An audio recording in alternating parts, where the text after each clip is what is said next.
something.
പ്രാഗുത്പത്തിരവി സദൈവ കാര്യം.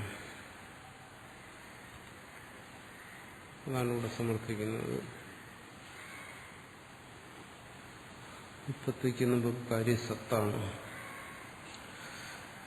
ആ ഒരു വിഷയം ഇതിനകം തന്നെ ഭാഷ്യകാരൻ സമർത്ഥിച്ചു കഴിഞ്ഞു. എല്ലാ കാര്യങ്ങളും ഉത്പത്തിക്ക് മുമ്പ് സത്താണ്, നശിച്ചതിന് ശേഷവും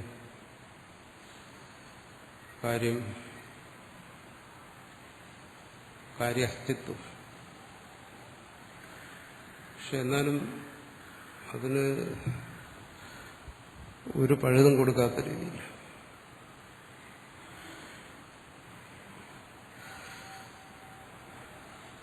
കാരണം ഇതങ്ങനെ അല്ല എന്ന് പറയാൻ ഒരുപാട് പേരുണ്ട്. ഇവിടെ ഭാഷ്യകാരൻ പറയുന്ന യുക്തികളെ നിഷേധിക്കാൻ പലരുമുണ്ട്. അങ്ങനെ ഒരു യുക്തി അവശേഷിക്കരുത്. ഏത് രീതിയിൽ ചിന്തിച്ചാലും ആ സിദ്ധാന്തത്തിൽ തന്നെ, ആ തത്വത്തെ തന്നെ എത്തിച്ചേരണം. അതുകൊണ്ട് വീണ്ടും അതിനെക്കുറിച്ച് ചർച്ച ചെയ്യണം. അതീത അനാഗത പ്രത്യഭേദാതീതോ ഘടു അനാഗതോ ഘടൈത്യേദിയോസ്യ പ്രത്യോ വർത്തമാന ഘടപ്രത്യോ നന്ദർവിഷയത്വം യുക്തം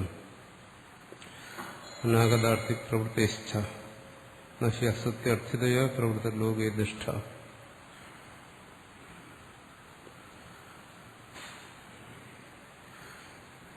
കാര്യം സത്താണ്, അത് സദാ ഉള്ളതാണ്. ഇവിടെ പുതുതായിട്ടൊന്നും തന്നെ ഉണ്ടാകുന്നില്ല, ഇവിടെ ഉള്ളതൊന്നും ഇല്ലാതാകുന്നുമില്ല. അതാണ് പറയുന്നതിന്റെ താല്പര്യം. വീണ്ടും അതിന് യുക്തി പറയുകയാണ്.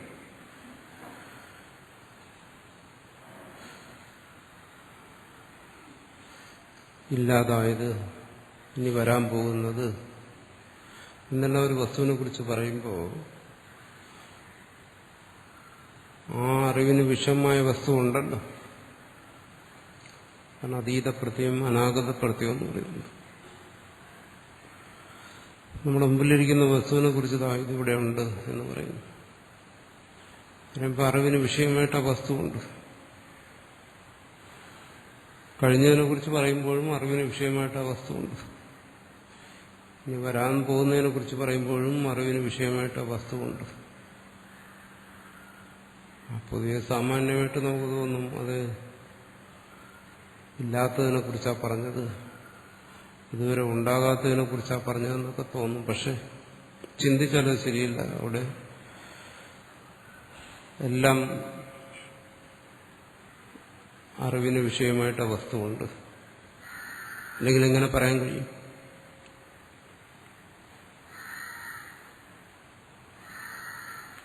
ഇല്ലാത്ത ഒന്നിനെ കുറിച്ച് അങ്ങനെ പറയാൻ പറ്റില്ല. ആകാശപുഷ്പം, നശിച്ചുപോയ ആകാശപുഷ്പം, ഇനി ഉണ്ടാകാൻ പോകുന്ന ആകാശപുഷ്പം, അങ്ങനെ ആരും പറയാറില്ല. കാരണം അങ്ങനെ ഒരു വസ്തുവില്ല.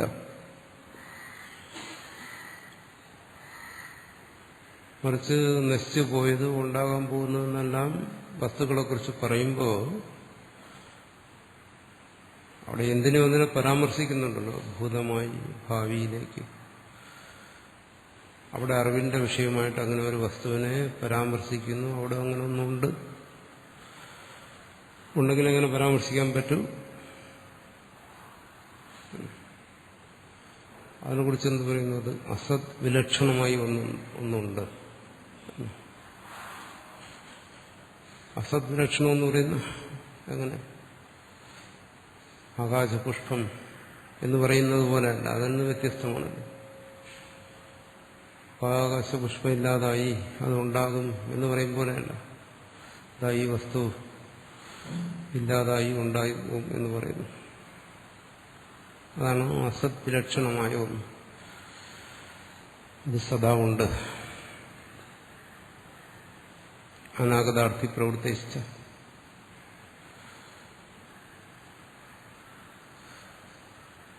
ഇവിടെ ആരും തന്നെ ആകാശപുഷ്പത്തെ ചൂടാൻ ആഗ്രഹിക്കാറില്ല. ആകാശപുഷ്പത്തെ പറിച്ചെടുക്കണം, അത് ചൂടണമെന്ന് ആരും ആഗ്രഹിക്കത്തില്ല. പക്ഷെ ഇതങ്ങനെയല്ല. കുലാലൻ ആഗ്രഹിക്കുന്നു, അതിനെ ഉണ്ടാക്കിയെടുക്കണം. എന്താ രണ്ടും തമ്മിൽ വ്യത്യാസം? അനാഗത അർത്ഥിപ്രവൃത്തി ഒരിടത്തെ കാണുന്നുള്ളൂ, മറ്റിടത്ത് കാണുന്നില്ലല്ലോ.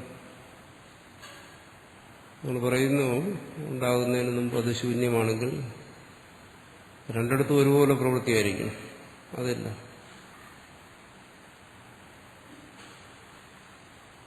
ആരെങ്കിലും ആകാശപുഷ്പത്തിന് വേണ്ടി ശ്രമിക്കാറുണ്ടോ? ഇല്ല. പക്ഷെ ഇവിടെ ശ്രമമുണ്ട്. അനാഗതാർത്ഥ പ്രവൃത്തി ശ്രമമുള്ളത് എന്താ അങ്ങനെ പ്രവർത്തിക്കുന്നത്? എന്തോ ഉണ്ട്, അതുകൊണ്ടാണ് പ്രവർത്തിക്കുന്നത്. ഉള്ളതിനു വേണ്ടിയാണ് പ്രവർത്തിക്കുന്നത്. നഹി അസത്യർത്ഥ്യതയാ പ്രവൃത്തി ലോകേ ദൃഷ്ടി. ഇല്ലാത്ത ഒന്നിനു വേണ്ടിയിട്ടുള്ള പ്രവൃത്തി. ആകാശകുസുമത്തിന് വേണ്ടിയുള്ള പ്രവൃത്തി ഈ ലോകത്തിൽ നമ്മൾ കാണാറില്ല. ഒന്നിനെ നേടാൻ വേണ്ടി പ്രവർത്തിക്കുന്നുണ്ടെങ്കിൽ അതുണ്ട്. ഭൂതത്തിലുണ്ട്, ഭാവിയിലുണ്ട്, വർത്തമാനത്തിലുണ്ട്. സത്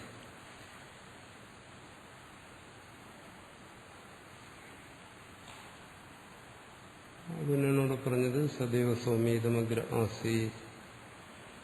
മുമ്പ് സത്തായിരുന്നു, തതുത്വമസി, ആ സത്ത് നീയാണ്. അവ മുമ്പുണ്ടായിരുന്നതാണ് ഇപ്പോഴും ഉള്ളത്. അത് ചെറിയൊരു ദൃഷ്ടാന്തത്തിലൂടെ പറയുന്നു. അത് മാത്രമല്ല, യോഗിനാച്ച അതീത അനാഗത ജ്ഞാനസ്യ സത്യത്വ. യോഗികൾ യോഗശാസ്ത്രത്തിൽ പറയുന്ന തരത്തിൽ യോഗസിദ്ധികൾ നേടിയവരും യോഗസിദ്ധികൾക്കുള്ള മാർഗങ്ങൾ അവിടെ നിർദ്ദേശിക്കുന്നു. അതിനുവേണ്ടി പരിശ്രമിക്കുന്നു, നേടുന്നു. അങ്ങനെയുള്ളവർക്ക് ഭൂത ഭാവി വസ്തുക്കളെക്കുറിച്ചുള്ള ജ്ഞാനം ഉണ്ടാവും. യോഗശാസ്ത്ര സംബന്ധമായ കാര്യമാണ് അതീത അനാഗത ജ്ഞാനം. അത് ആസ്തികന്മാരെല്ലാം സമ്മതിക്കുന്ന കാര്യമാണ്, അംഗീകരിക്കുന്ന കാര്യമാണ്. യോഗശാസ്ത്രത്തെ പ്രമാണമായി സ്വീകരിക്കുന്നുണ്ട്. ഭാഷ്യകാരനും അത് സ്വീകരിക്കുന്നുണ്ട്. അതുകൊണ്ട് അതിനെ തന്നെ എടുത്ത് പറയുന്നു. ഭൂതത്തെക്കുറിച്ച് അറിയണമെങ്കിൽ അങ്ങനെ ആ അറിവിന്റെ വിഷയമായി വസ്തു വേണ്ടേ? ഇത്ര വർഷത്തിന് ശേഷം ഇന്നത് സംഭവിക്കും എന്ന് പറയണമെങ്കിൽ അത് വേണ്ടേ? ഇല്ലാതെ എങ്ങനെ സംഭവിക്കും? ദീർഘദർശികൾ ഭാവിയിൽ ഉള്ള ആ വസ്തുതയെ ഇപ്പോഴേ കാണുന്നു. നമുക്കത് കാണാൻ കഴിയുന്നില്ല.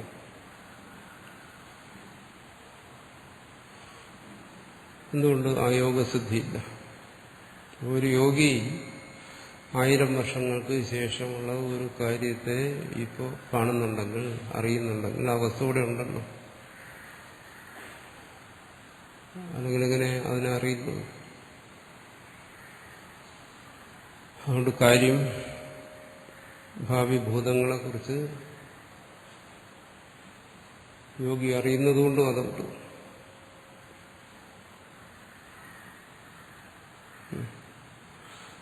അസംശയ ഭവിഷ്യത് ഘട ഐശ്വര്യം ഭവിഷ്യത് ഘടവിഷയം പ്രത്യക്ഷജ്ഞാനം മിഥ്യാസം.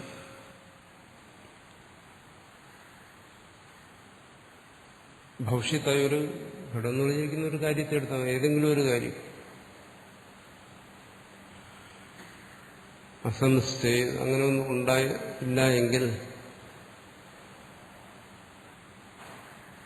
നമ്മളെ സംബന്ധിച്ചിടത്തോളം ആശ്ചര്യമാണ്.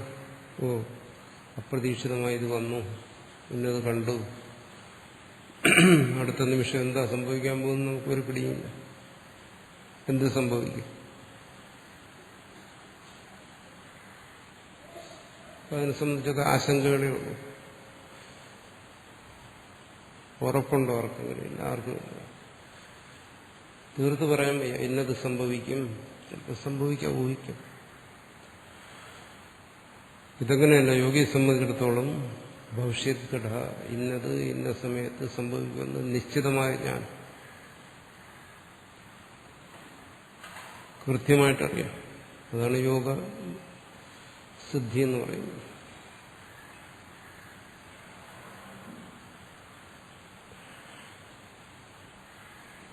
അങ്ങനെ പറയണമെങ്കിൽ അതിപ്പോഴേ ഉണ്ട്.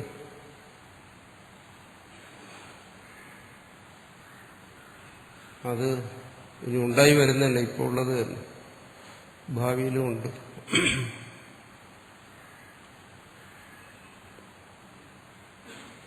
ഇല്ലാതിരുന്നുവെങ്കിൽ ഐശ്വര്യം ഭവിഷ്യത് ഘടവിഷയം പ്രത്യക്ഷ ജ്ഞാനം മിഥ്യാസ്യ.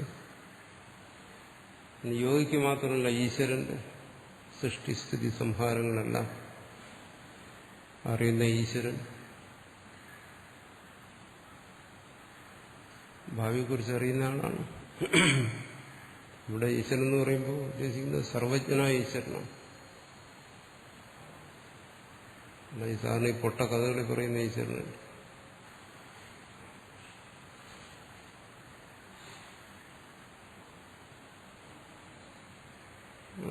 ഇവിടെ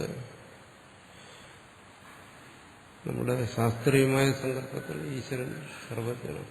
ഭൂതഭാവി സർവവും ഈശ്വരന് സദാ പ്രത്യക്ഷമാണ്. നമ്മെ സംബന്ധിച്ചിടത്തോളം ഭാവി എന്ന് പറയുന്ന ഒരു ഇരുൾ എന്താണെന്ന് ഒരു പിടിയില്ല. എന്ത് സംഭവിക്കും? ഏത് സമയവും സുനാമി വരാം, നമുക്കൊരു പിടിയില്ല. പ്രവചിച്ചാവട്ട് വരത്തുമില്ല. അതുപോലെയാണോ ഈശ്വരൻ? ഈശ്വരനത് സദാ പ്രത്യക്ഷമായിരിക്കുന്നു. ഭാവി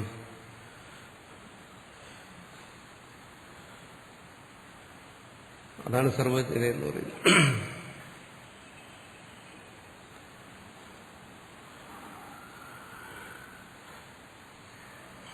ഈശ്വരന്റെ ആ സർവജ്ഞതയെക്കുറിച്ചുള്ള ശരിയായ ദർശനമാണ് നമുക്കുള്ളത്. ഇത്തരം ശാസ്ത്രങ്ങളിലുള്ളത് അതിനെടുക്കുന്നു. അല്ലാതെ സാധാരണ പറയുന്ന സർവജ്ഞതയല്ല. ഏതൻ തോട്ടത്തിലെ ഈശ്വരന്റെ സർവജ്ഞതയല്ല. ഈശ്വരൻ അവിടെ കൊണ്ടുവന്നൊരു മരം നട്ട് അതിലൊരു പഴമുണ്ടാവും, അത് ഭക്ഷിക്കരുതെന്നും പറഞ്ഞു. അവരതെടുത്ത് ഭക്ഷിച്ചു, പാപമുണ്ടായി. അവിടെ ഈശ്വര സർവജ്ഞല്ല. എന്തുകൊണ്ട്? വിവരമുള്ള ഈശ്വരനാണെങ്കിൽ അറിയാം, ഇത് നട്ടുകഴിഞ്ഞാൽ ഇവരിത് ഭക്ഷിക്കും, പാപം ഉണ്ടാവും, ഇതിനൊന്നും പോകത്തില്ല. ഈശ്വരന് വിവരമുണ്ടെങ്കിൽ അങ്ങനെ ഒരു അബദ്ധം കാണിക്കുന്നു. കഴിക്കാൻ പാടില്ലാത്ത സാധനത്തെ അവിടെ കൊണ്ട് വയ്ക്കുക, എന്നിട്ടത് കഴിക്കരുതെന്ന് പറയുക, എന്നിട്ടവർ കഴിക്കുക. ഈശ്വരനാണെങ്കിൽ നേരത്തെ അറിയാം ഇവരത് കഴിക്കും, ഇതിവിടെ വയ്ക്കാൻ പാടില്ല. അങ്ങനെയുള്ള ദൈവത്തെക്കുറിച്ചല്ല ഇവിടെ പറഞ്ഞു. അത് സർവജ്ഞതയല്ല. എന്നിട്ട് ഈശ്വരനെ സർവജ്ഞനെന്നും പറയും. ഇത് യോജിക്കത്തില്ല. യുക്തിയില്ലാത്ത സർവജ്ഞതയാണ്.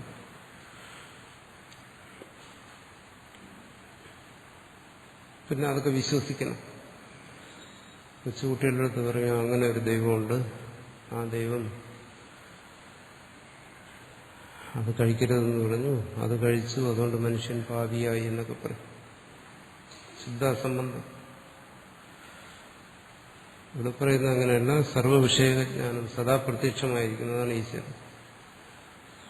ഈശ്വരൻ അങ്ങനെയുള്ള അബദ്ധമൊന്നും കാണിക്കത്തില്ല.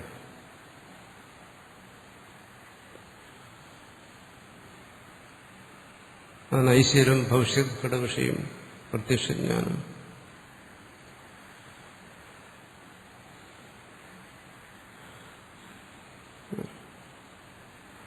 പ്രത്യക്ഷജ്ഞാനം അതൊരിക്കലും അസംബന്ധമാകുന്നില്ല എന്നെടുത്ത് പറയണം. മിഥ്യാനസ്യ ഈശ്വരന്റെ സർവജ്ഞതയെക്കുറിച്ച് പറയുമ്പോൾ അതൊരിക്കലും അസംബന്ധമാകുന്നില്ല. അത്തരത്തിലുള്ള സർവജ്ഞതയാണ് ഇവിടെ ഉദ്ദേശിക്കുന്നത്.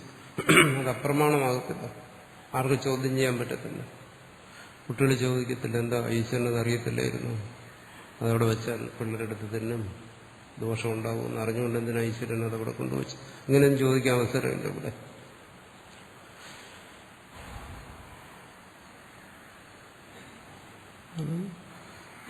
ഈശ്വരജ്ഞാനത്തിൽ, ഈശ്വര ഇച്ഛയിൽ, ഈശ്വരന്റെ കൃതിയിൽ സൃഷ്ടി സംഹാരങ്ങൾ നടന്നു പോകുന്നു. അല്ലെങ്കിൽ ഈ സൃഷ്ടിസ്ഥിതി സംഹാരം എന്ന് പറയുന്നത് സമഷ്ടിയിലും വ്യഷ്ടിയിലും ഏതൊരു വ്യവസ്ഥയ്ക്ക് വിധേയമായി നടന്നു പോകും. ആ വ്യവസ്ഥയ്ക്ക് കാരണമായിരിക്കുന്ന ഈശ്വരൻ. അങ്ങനെ ഇവിടെ പറയും. അതാണ് സർവജ്ഞനായ ഈശ്വരൻ. ജന്മാദ്യസ്യതഃ അവിടെ ചർച്ച ചെയ്തു. അവിടെ ഇങ്ങനെ മിഥ്യാജ്ഞാനം വരും. അവിടെ ഭൂതവർത്തമാന ഭാവികളെല്ലാം അറിയുന്ന ഒരാളെ സംബന്ധിച്ചിടത്തോളം ഭൂത ഭാവി വർത്തമാനങ്ങളെല്ലാം സദാ പ്രത്യക്ഷമായി തന്നെ ഇരിക്കുന്നു. അപ്പോൾ സത്കാര്യവാദത്തിന് അതും മതി. പക്ഷെ ഈശ്വരജ്ഞാനത്തെക്കുറിച്ച് അല്പജ്ഞനായ ജീവൻ എന്ത് പറയാൻ? അതുകൊണ്ടാണ് ഭാഷ്യകാരൻ അത് വിട്ടിട്ട് പിന്നെ യുക്തിയെ ആശ്രയിക്കുന്നത്, യുക്തിയിലൂടെ സമർത്ഥിക്കുന്നു.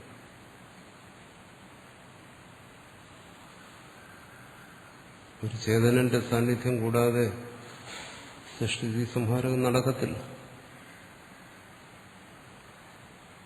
സമഷ്ടി പ്രപഞ്ചത്തിന്റെയും ഇത് നടത്തുന്ന ആ ചേതനം, ആ ചേതനന്റെ ചൈതന്യത്തിൽ ഇതെല്ലാം സദാ പ്രകാശിച്ചുകൊണ്ട് തന്നെ ഇരിക്കുന്നു. ഇത് പറഞ്ഞാൽ മതി സത്കാര്യവാദത്തിൽ. പക്ഷെ അത് പറഞ്ഞാൽ അംഗീകരിക്കാൻ ബുദ്ധിമുട്ടുണ്ട്.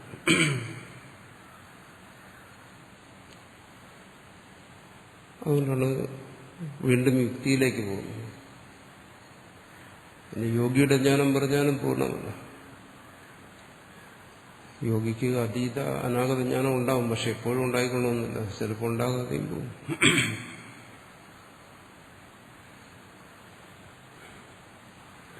ചില സമയത്ത് അവർക്ക് ഭൂതഭാവികളെ കുറിച്ചുള്ള ജ്ഞാനം ഉണ്ടാകും, പ്രകാശിക്കും. ചില സമയത്ത് അത് ഉണ്ടാകാതെയും ഇരിക്കാം. അതിനൊരു സ്ഥായിത്വമില്ല. കാരണം അതൊരു സാധനയുടെ ഫലമാണ്. സാധന എങ്ങനെയാണ് അതിനനുസരിച്ച് ഫലം വരും. സാധനയിൽ ന്യൂനത വന്നു കഴിഞ്ഞാൽ ഫലത്തിന് ന്യൂനത വരും. സാധനയിൽ അപൂർണത വന്നാൽ ഫലത്തിനും അപൂർണത വരും. ഈശ്വരന്റെ ജ്ഞാനം ഒരു സാധനയുടെയും ഫലമല്ല, രണ്ടും തമ്മിലുള്ള വ്യത്യാസം. യോഗികളുടെ സർവജ്ഞതയും ഈശ്വരന്റെ സർവജ്ഞതയും തമ്മിൽ സാധനയുടെ ഫലമല്ല, നിത്യസിദ്ധമാണ്. നിത്യസിദ്ധ സ്വയം പ്രകാശസ്വരൂപനാണ് ഈശ്വരൻ. അവിടെ സർവവും പ്രകാശിക്കും. യോഗി അങ്ങനെയാണ്, ജീവനല്ല. വളരെ പണിപ്പെട്ട് അഭ്യാസം കൊണ്ട് തപസ് കൊണ്ടുണ്ടായതാണ്. അതുകൊണ്ട് അതിനെ പൂർണ്ണമായി സ്വീകരിക്കാൻ പറ്റത്തില്ല. ചിലപ്പോൾ അത് സംഭവിക്കാതെയും വരാം. എന്നാലും യോഗിക്ക് അതീത അനാഗത ജ്ഞാനം ഉണ്ടാകും. സിദ്ധിയെ അദ്വൈതത്തിലും നിഷേധിക്കുന്നില്ല, ഭാഷ്യകാരനും നിഷേധിക്കുന്നില്ല. പക്ഷെ ഇതിനെ ഒന്ന് യുക്തി കൊണ്ട് പരിശോധിക്കാൻ പറ്റത്തില്ല. അതുകൊണ്ടാണ് അതിനെ മുഖ്യമായ പ്രമാണമായിട്ട് സ്വീകരിക്കാത്ത. ഈശ്വരജ്ഞാനത്തെ യുക്തി കൊണ്ട് പരിശോധിക്കാൻ വയ്യ, യോഗിയുടെ സിദ്ധിയെ യുക്തി കൊണ്ട് പരിശോധിക്കാൻ വയ്യ. അതുകൊണ്ട് ഭാഷ്യകാരൻ വീണ്ടും ഘടപടം എന്ന് പറയും. പാത്രവും വസ്ത്രവും ഒക്കെ എടുത്തിട്ട് അതിൽ വെച്ച് പരിശോധിക്കുന്നു. അല്ലെങ്കിൽ ഇത് മതി സത്കാര്യവാദത്തിന്. എന്നുവെച്ചാൽ പ്രത്യക്ഷോപചര്യതേ, പ്രത്യക്ഷം യഥാർത്ഥമായ ജ്ഞാനം. പ്രത്യക്ഷം കഴിഞ്ഞ ദിവസം നമ്മൾ പറഞ്ഞു ഭ്രാന്തമായും ഉണ്ടാകും. പ്രത്യക്ഷമായി അനുഭവിക്കുന്നതുകൊണ്ട് അത് ശരിയാവണമെന്നില്ല.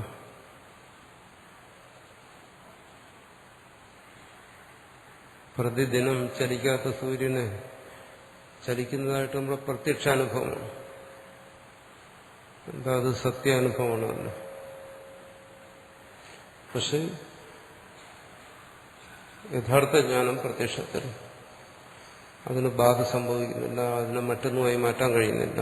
അതുകൊണ്ട് ഈശ്വരപ്രത്യക്ഷം, യോഗിപ്രത്യക്ഷം ഇതെല്ലാം പ്രമാണമാണ്.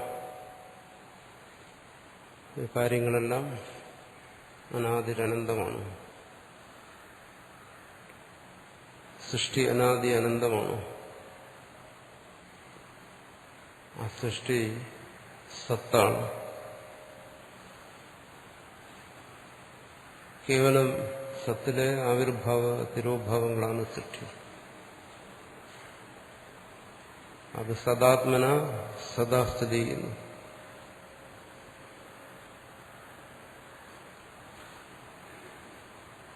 ഘടസദ്ഭാവേഹി അനുമാനവോചാമ ഇത് പറയുന്നു. ഒന്ന്,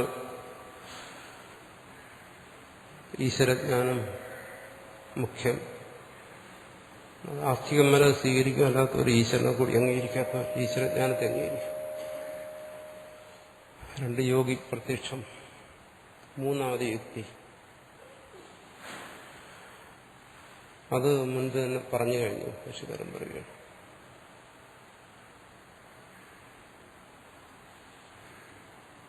വിപ്രതിഷേധാശ്ച, നിങ്ങൾ പരസ്പര വിരുദ്ധമായി സംസാരിക്കരുത്.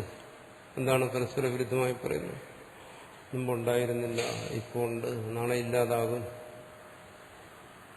ഇതെങ്ങനെ പറയാൻ കഴിയും? ഇതെല്ലാം ഒരേ സത്തിലെ പ്രതീതിയാണെങ്കിൽ, ഒരേ സത്തിലെ നിരന്തരമായ പ്രതീതിയാണെങ്കിൽ, ഒരേ സത്തിലെ ആവിർഭാവ തിരോഭാവങ്ങളാണെങ്കിൽ ഇത് ഇല്ലാതിരുന്നു, ഉണ്ടായി, ഇല്ലാതാകും എന്നങ്ങനെ പറയാൻ കഴിയും. പറഞ്ഞാൽ തന്നെ വൈരുദ്ധ്യം വരും. എങ്ങനെ? യതി ഘടോ ഭവിഷ്യതീതി കുലാലാദിഷു വ്യാപ്രിയമാണേഷു ഘടാർത്ഥം പ്രമാണേന നിശ്ചിതം ഏന ച കാലേന ഘടസ്യ സംബന്ധോ ഭവിഷ്യതീത്യുച്യതേ തസ്മിന്നേ ഘടോ അസന്നിധി വിപ്രതിഷിദ്ധോ വിധീയതേ. ഭവിഷ്യൻ ഘടോ അസന്നിധി ന ഭവിഷ്യതി ഇത്യർത്ഥം. അയം ഘടോ ന വർത്തതേ ഇതി. ഇനി ഭാഷ്യകാരന്റെ അടുത്ത് പറയാൻ പോകുന്നത്, നിങ്ങൾ പറയുന്നതിനും കുറെ ശരിയുണ്ടെന്നാണ്. എന്തിനാ ഇത്രയും വാശി പിടിക്കുന്നത്? ഇതൊക്കെ മുമ്പുണ്ട്, ഇപ്പോഴും ഉണ്ട്, എന്നും ഉണ്ടെന്ന്. ഈ വാശി എന്തിനാ? അനുഭവത്തിലെന്താ? ഇല്ലാതിരുന്ന് ഉണ്ടാകുന്നു, ഉണ്ടാകുന്നു, നശിക്കുന്നു. ഇത് രണ്ടും കൂടെ എങ്ങനെ പൊരുത്തപ്പെടുക? നേരത്തെ പറഞ്ഞു പ്രത്യക്ഷം നൗപചര്യത. പ്രത്യക്ഷത്തിന് ബാധ വരാൻ പാടില്ല. ഇത് നമ്മുടെ പ്രത്യക്ഷാനുഭവമാണ്. അതായത് ഈ വസ്തുക്കളൊക്കെ ഉണ്ടാകുന്നു, കുറച്ചു കാലം നിലനിൽക്കുന്നു, പിന്നീട് നശിക്കുന്നു. പ്രത്യക്ഷമാണ്. നേരത്തെ പറഞ്ഞു പ്രത്യക്ഷത്തിന് ബാധ വരാൻ പാടില്ല. ഇതെങ്ങനെ ശരിയാകും? ശരിയാകത്തില്ല എന്ന് പറയുകയാണെങ്കിൽ, എന്തുകൊണ്ടിങ്ങനെ ഒരു അനുഭവം നിലനിൽക്കുന്നു? എന്താണ് ഈ അനുഭവത്തിന്റെ പൊരുൾ? ഉണ്ടാകുന്നു, നിലനിൽക്കുന്നു, നശിക്കുന്നു എന്ന് പറയുന്ന ഈ അനുഭവത്തിന്റെ പൊരുൾ എന്താണ്? അതുകൂടെ പറയുകയാണ്. നമ്മുടെ അനുഭവത്തെ പാടെ നിഷേധിക്കുകയല്ല. നമ്മുടെ അനുഭവത്തെ എത്രമാത്രം അംഗീകരിക്കാമോ അത്രമാത്രം അംഗീകരിക്കുന്നു. പക്ഷെ അതിന്റെ പൊരുൾ എന്താണെന്ന് മനസ്സിലാക്കി തരികയാണ്.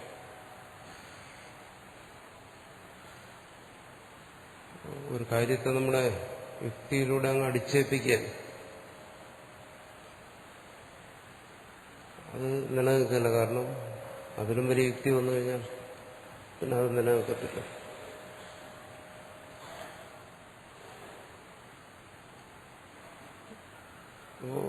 ഉണ്ട്, ഇത് സദാ ഉണ്ട് എന്ന് എന്തുകൊണ്ട് പറയുന്നു?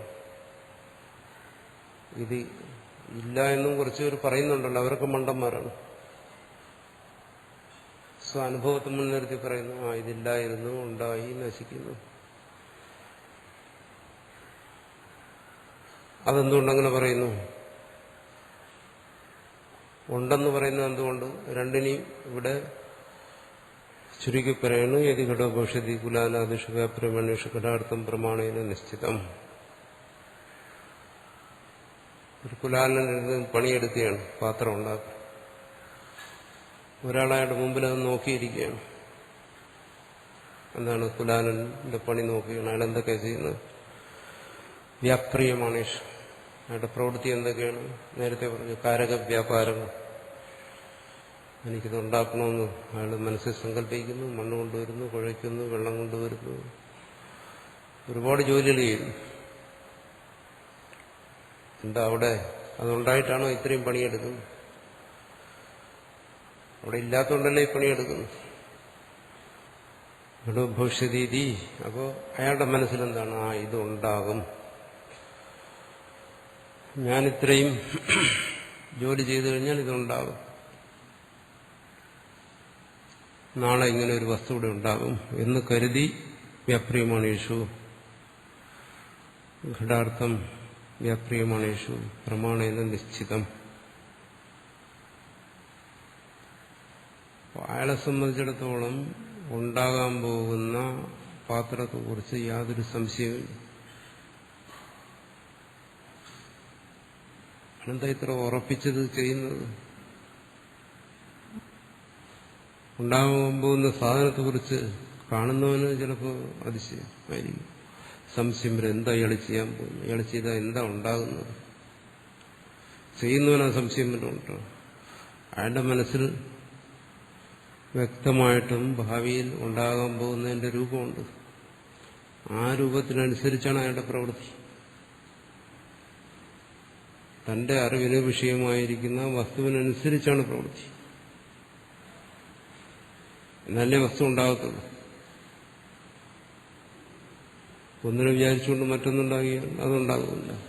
താൻ എന്താണോ സൃഷ്ടിക്കാൻ ആഗ്രഹിക്കുന്നത് അതിന്റെ അതേ രൂപം മനസ്സിൽ വേണം.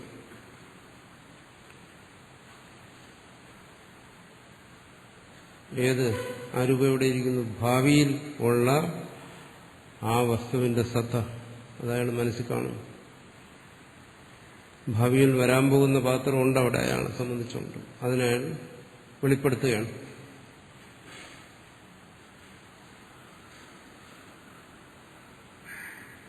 അയാളെന്താണ് പറയുന്നത്? ഘടോ ഭവിഷ്യതി, പാത്രം ഇവിടെ ഉണ്ടാകും. ഏന കാലേന ഘടസ്യ സംബന്ധം ഭവിഷ്യതി ചുച്യതയാണ് പറയുന്നത്. ഇവിടെ നാളെ ഇതുണ്ടാകും. തസ്മിന്നേവ കാലേ ഘടോ അസന്നതി വിപ്രതിഷിദ്ധ വിധീയതേ.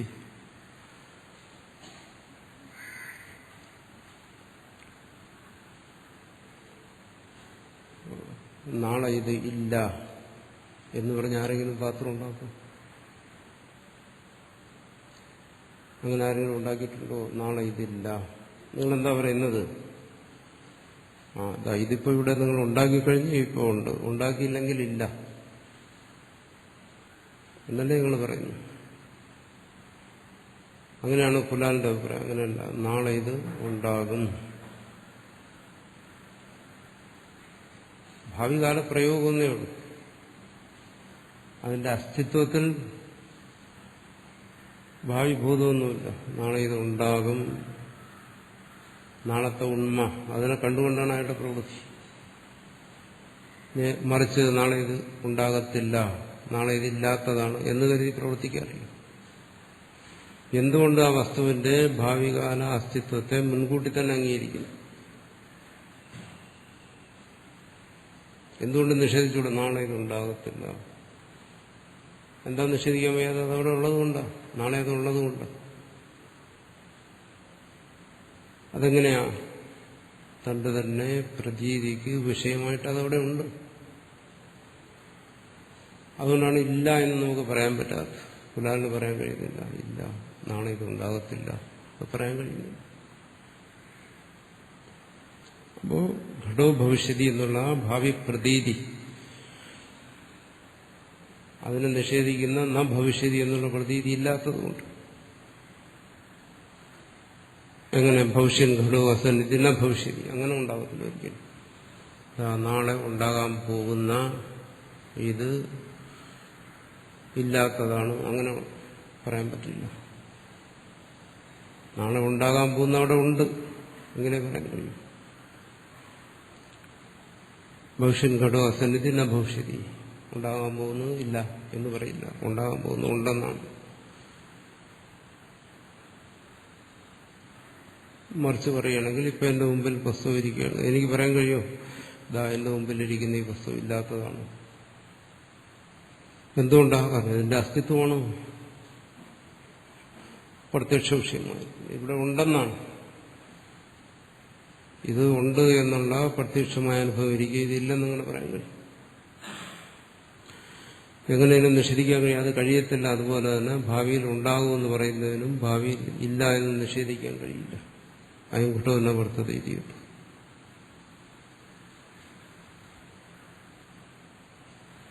ഭാവിയിൽ ഉണ്ടാകും എന്ന് അറിഞ്ഞ് അതിനുവേണ്ടി പ്രവർത്തിക്കുകയാണെങ്കിൽ അതിൻ്റെ അർത്ഥം ഭാവിയിൽ അത് ഉണ്ട് എന്നാണ്.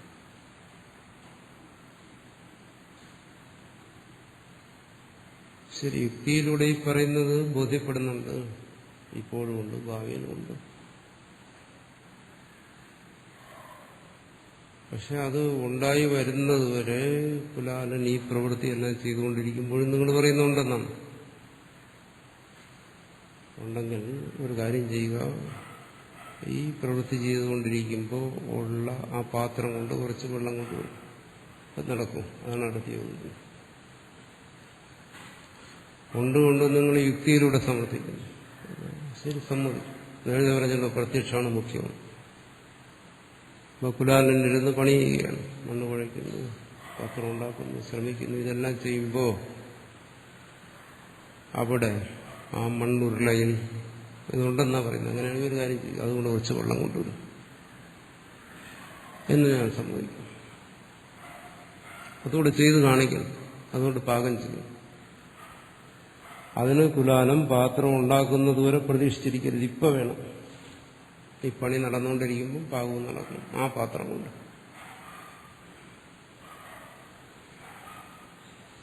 അതിന് സമ്മാനം പറയണം.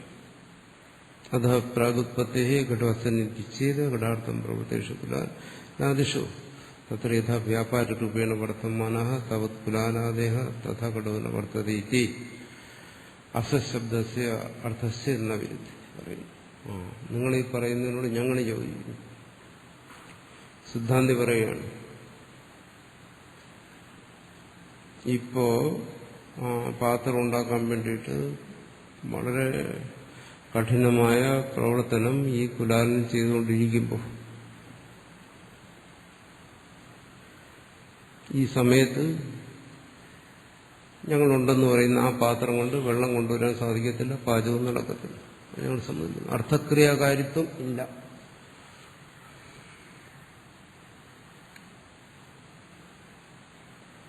അതിന് പ്രവർത്തനക്ഷമതയില്ല. പിന്നെ കണ്ടു എന്താ പറയുന്നത്? എന്റെ സത്വത്തെ പറയുകയാണ്, എന്റെ ഉണ്മയെ പറയുകയാണ്.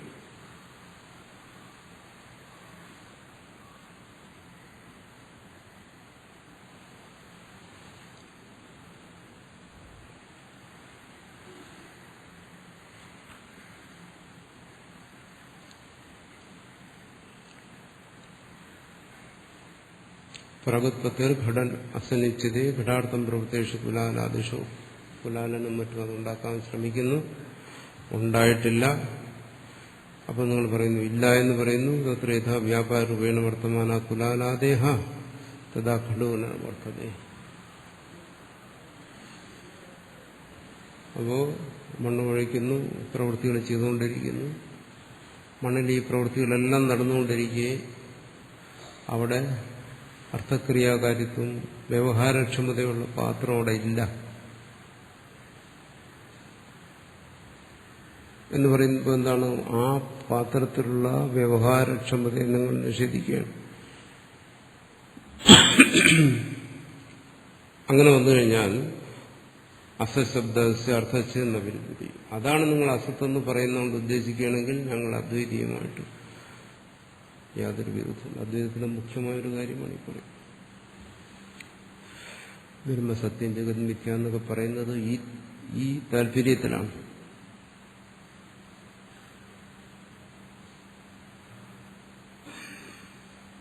ഇവിടെ ഈ ജാഗ്രതത്തിൽ നമ്മൾ ഈ പ്രപഞ്ചത്തെ അനുഭവിച്ചുകൊണ്ടിരിക്കുമ്പോൾ ഈ പ്രപഞ്ചത്തിലുള്ള സവിശേഷത എന്താണ്? ഏറ്റവും വലിയ സവിശേഷത ഈ പ്രപഞ്ചത്തിൽ അർത്ഥക്രിയാകാരിത്വമുണ്ട്.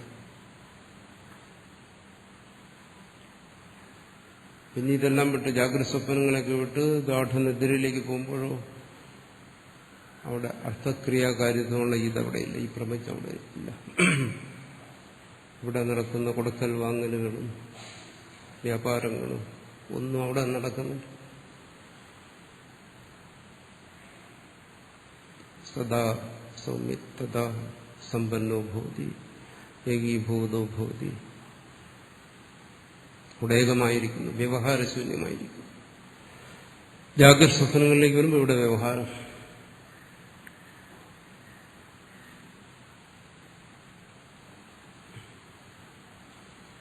ഈ ഒരു ഭേദം, ഒന്ന് വ്യവഹാരശൂന്യമായ സ്ഥിതി, ഒന്ന് വ്യവഹാരമുള്ള സ്ഥിതി, ഇതിന് രണ്ടിനെയും ഞങ്ങൾ അംഗീകരിക്കുന്നുണ്ട്.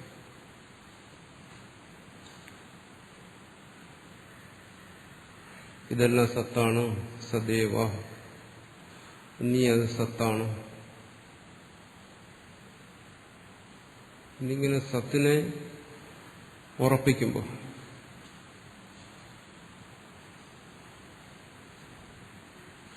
ഇവിടുത്തെ വ്യവഹാരത്തെ നിഷേധിക്കുന്നില്ല.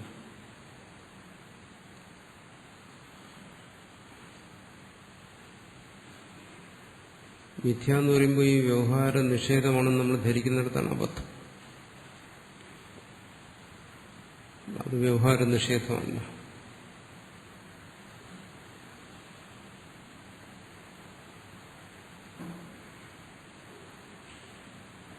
സുഷുപ്തിയിൽ മിഥ്യാത്വമുണ്ടോ ഇല്ല, സമാധിയിൽ മിഥ്യാത്വമുണ്ടോ ഇല്ല, ഒന്നുമില്ല. അതെന്താ?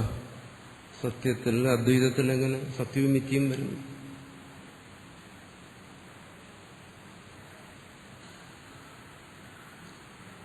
സത്യം മാത്രമല്ലേ ഉള്ളൂ, അവിടെ രണ്ടുണ്ടോ? ഉണ്ടെങ്കിൽ അതിനെ നമുക്ക് വിളിക്കാം വ്യവഹാരം. അത് ഈ വ്യവഹാരം. ഈ വ്യവഹാരത്തിൽ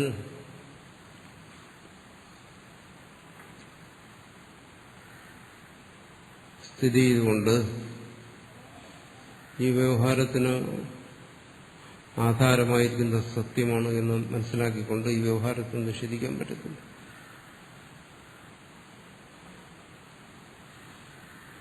ഇത് പരമാർത്ഥ സത്യമാണ്. പരമാർത്ഥ സത്യത്തിലെ ആവിർഭാവ തിരോഭാവങ്ങളാണ് ഇതെല്ലാം എന്ന് പറയുന്ന വ്യവഹാരത്തെ നിഷേധിക്കാൻ വേണ്ടിയിട്ടല്ല. ലോകം മിഥ്യയാണ് എന്ന് പറഞ്ഞ് നമ്മുടെ മനസ്സിൽ പെട്ടെന്ന് കടന്നു വരുന്ന ഈ വ്യവഹാര നിഷേധമാണ്. ഓ, ഇതൊന്നും ഇല്ലാത്തതാണ്, ഇതൊക്കെ അസംബന്ധമാണ്, ഇതാണ് അദ്വൈതി പറയുന്നത്. എന്നിട്ട് അയാൾ മറ്റുള്ളവർ പല ഉണ്ണിയും കുടിക്കുകയും ഒക്കെ ചെയ്യുകയും ചെയ്തു. എന്നിട്ട് പറയുന്നത് മിഥ്യയാണ്, അയാൾക്കെല്ലാം വേണം.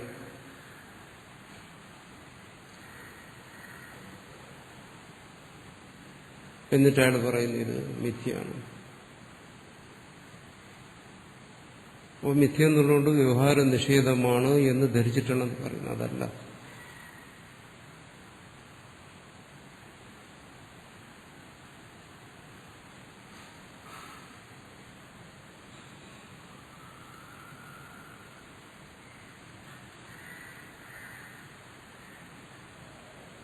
വലിയൊരു തെറ്റിദ്ധാരണയാണ്. അയാളൊരു ശരിയായ തത്വജ്ഞാനിയല്ല.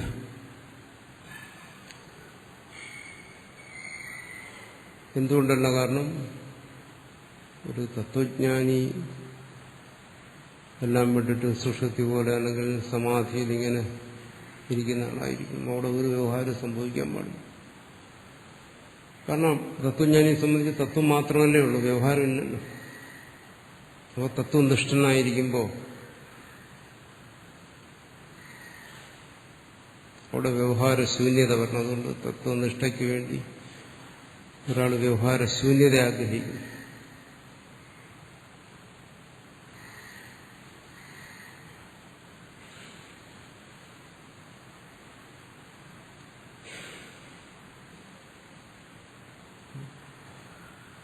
വ്യവഹാരശൂന്യത എന്ന് പറയുന്നത് ചിലപ്പോൾ ഒരു സാധനയായിട്ട് സഹായിച്ചെന്ന് വരും. ചിത്തവിക്ഷേപങ്ങളെ ഒതുക്കുന്നതിന് വേണ്ടിയിട്ട് ആ വ്യവഹാരശൂന്യത സഹായിച്ചെന്ന് വരും. പക്ഷെ തത്വനിഷ്ഠയിൽ വ്യവഹാരശൂന്യതയ്ക്ക് യാതൊരു സ്ഥാനവുമില്ല.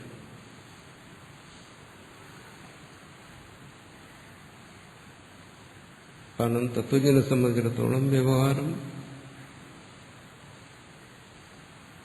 പ്രതീതി മാത്രമാണ്.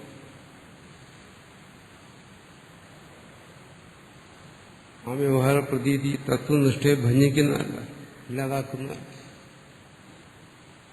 അങ്ങനെ പിന്നെ തത്വനിഷ്ഠ എന്തിന് വ്യവഹാരശൂന്യതയെ ആഗ്രഹിക്കും? അതിന്റെ ആവശ്യമില്ല. തത്വനിഷ്ഠനായപ്പോൾ ഇങ്ങനെ സമാധി തന്നെ ഇരിക്കുന്നു. കണ്ണു തുറക്കാൻ പാടില്ല, ലോകത്തെ കാണാൻ പാടില്ല, ഉണ്ണാൻ പാടില്ല, ഉടുക്കാൻ പാടില്ല, നടക്കാൻ പാടില്ല. ഇതൊക്കെയല്ലേ സങ്കല്പം.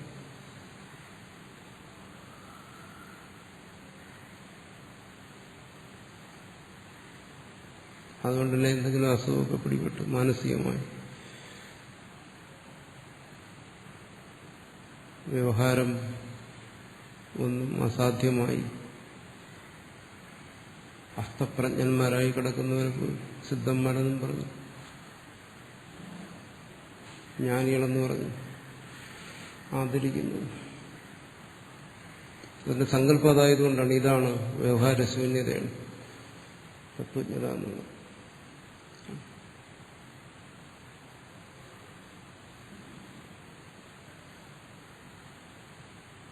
അതുമായിട്ട് യാതൊരു ബന്ധവുമില്ല തത്വജ്ഞാനത്തിന്. അതുതന്നെയാണ് ഈ സത്കാര്യവാദം. സർവവും സത്താണ്, സൃഷ്ടിക്ക് മുമ്പ് ഇപ്പോ ശേഷം സത്തെന്ന് പറയുന്നുണ്ട്. അവിടെ വ്യവഹാരശൂന്യതയെക്കുറിച്ചല്ല പറയുന്നത്.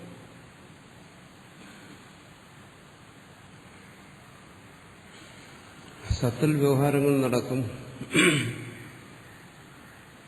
ഇതിന്റെ സ്വഭാവമാണ്.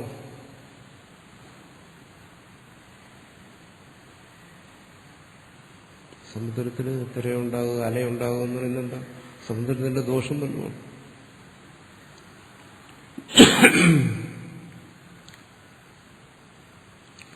അലയില്ലാത്ത സമുദ്രം അങ്ങനെയൊന്നും ഉണ്ടോ? ഇല്ലല്ലോ. അതും കൂടി ചേർന്നതല്ലേ സമുദ്രം എന്ന് പറയുന്നു. ഇതില്ലാത്തൊരു സമുദ്രമുണ്ട്. പിന്നെ നമ്മളെന്തിനാ ആഗ്രഹിക്കുന്ന അലയില്ലാത്ത സമുദ്രം?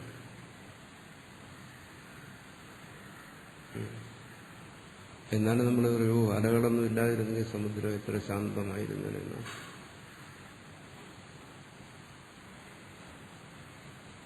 അശാന്തി എന്ന് പറയുന്നത് സമുദ്രത്തിലെ അലകളെ കാണുന്നവനാണ്. സമുദ്രത്തിനല്ല ശാന്തി. സമുദ്രം പരാതി പറയാറുണ്ടോ? ഇതിനെയൊക്കെ ഒന്ന് നിർത്തിത്തരണം, എനിക്ക് സഹിക്കാൻ പറ്റുന്നില്ല.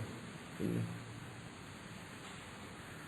സമുദ്രത്തിൽ നിന്ന് വേറിട്ട് സമുദ്രത്തിന്റെ അലകളെ കാണുന്നവനാണ് അശാന്തി, അവനാണ് പരാതി. സമുദ്രത്തിന് പരാതിയൊന്നുമില്ല. കാരണം സമുദ്രത്തെ സംബന്ധിച്ചോളം വേറിട്ട് അലയില്ല. ആ ഒരു പ്രധാന വിഷയത്തിലേക്കാണ് ഇവിടെ വരുന്നത്. നിങ്ങളെല്ലാം സത്തെന്ന് പറയും, എന്നാൽ കാര്യം സദാസത്തെന്ന് പറയും. മുമ്പുമുണ്ട്, ഇപ്പോഴും ഉണ്ട്, നാളെ ഉണ്ടെന്ന് പറയും. ഉണ്ടാകുന്നതിന് മുമ്പ് ഇതുണ്ട്, ഇപ്പോഴും ഉണ്ട്, നാളെ ഇത് പറയും. അതേസമയം നിങ്ങൾ ഈ പറയുന്ന പാത്രം കൊണ്ട് വെള്ളം കോരാനും പാകം ചെയ്യാനും പറ്റുന്നുമില്ല. ഇതാണ് പരാതി.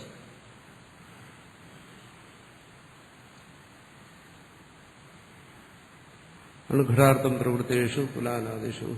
ഇതും അതുമായിട്ട് ഉള്ള ബന്ധം അങ്ങനെ. അയാൾ പ്രവർത്തിച്ചുകൊണ്ടിരിക്കുന്നു. തത്ര യഥാ വ്യാപാര രൂപേണ വർത്തമാനഃ താവത് കുലാലാദയഃ.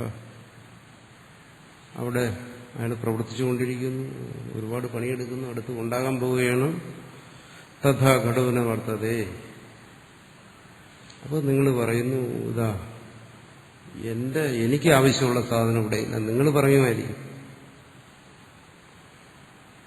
അയാൾ പണിയെടുത്തുകൊണ്ടിരിക്കുമ്പോഴും ഇവിടെ പാത്രം ഉണ്ടെന്ന് നിങ്ങൾ പറയുമായിരിക്കും. പക്ഷെ എനിക്ക് ആവശ്യമുള്ള പാത്രം ഇവിടെ ഇല്ല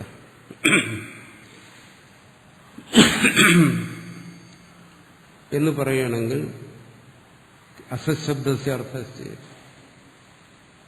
നിങ്ങൾ പറയേണ്ട പാത്രമില്ല എന്ന് പറയുന്നതിന്റെ താല്പര്യം അതാണെങ്കിൽ എന്നാ വിരുദ്ധതയെ ഞങ്ങൾക്കതുമായിട്ട് യാതൊരു അഭിപ്രായ വ്യത്യാസമില്ല. നിങ്ങൾക്ക് ആവശ്യമുള്ള സാധനം ഇവിടെ ഇല്ല, അത് ഞങ്ങൾ സമ്മതിക്കുന്നു. വെള്ളം കോരാമെന്നുള്ള പാത്രം ഇവിടെ ഇല്ല, അംഗീകരിക്കുന്നുണ്ട്. അപ്പോൾ നിങ്ങളെന്താ ധരിച്ചത്? പാത്രം എപ്പോഴും ഉണ്ടെന്ന് പറഞ്ഞു കഴിഞ്ഞാൽ അയാൾ പണിയെടുത്തുകൊണ്ടിരിക്കുമ്പോഴും വെള്ളം കോരാൻ പറ്റിയ ഒരു പാത്രം അവിടെ ഉണ്ടെന്നാണ് നിങ്ങൾ ധരിച്ചത്.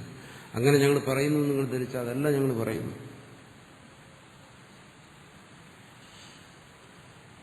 ആ കാര്യത്തിന്റെ അസ്തിത്വം സദാ ഉണ്ട്. അതുകൊണ്ടല്ലേ അവിടെ ആവിർഭാവം അല്ലെങ്കിൽ അഭിവ്യക്തി, തിരോഭാവം ഇത് പറയേണ്ടി വരുന്നു. അതാണല്ലോ അത് ഞങ്ങളും പറയുന്ന ആവിർഭാവം. അപ്പൊ ആവിർഭാവത്തിൽ നമുക്ക് വെള്ളം കോരാൻ പറ്റിയ സാധനം കിട്ടും. തിരോഭാവത്തിൽ അത് കിട്ടുന്നില്ല. അപ്പൊ ആവിർഭാവത്തിന് മുമ്പ് തിരോഭാവത്തിന് ശേഷം ഇതില്ല എന്ന് നിങ്ങൾ പറയുന്നതിന്റെ താല്പര്യം എന്താണ്? വെള്ളം കോരാൻ പറ്റിയ സാധനം ഇല്ലെന്നാണ്. അങ്ങനെ പറയുന്നുണ്ടെങ്കിൽ അതിനോട് ഞങ്ങൾക്ക് വിരോധമൊന്നുമില്ല.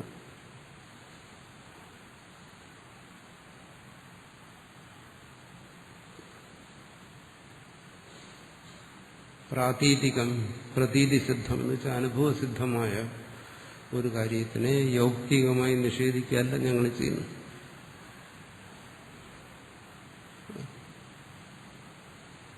അനുഭവസിദ്ധമായ കാര്യം എന്താണ്? കുലാലൻ പണിയെടുത്തുകൊണ്ടിരിക്കുമ്പോൾ വെള്ളം കോരാൻ പറ്റിയ പാത്രമില്ല, ഉടഞ്ഞുപോയാൽ വെള്ളം കോരാൻ പറ്റിയ പാത്രമില്ല. ഇതാണല്ലോ അനുഭവസിദ്ധം. ഈ അനുഭവസിദ്ധമായ കാര്യത്തെ യൗക്തികമായി നിഷേധിക്കാനല്ല ഞങ്ങൾ ചെയ്യുന്നു. അവിടെയൊക്കെ നിങ്ങളോട് ഞങ്ങൾ യോജിക്കുന്നു.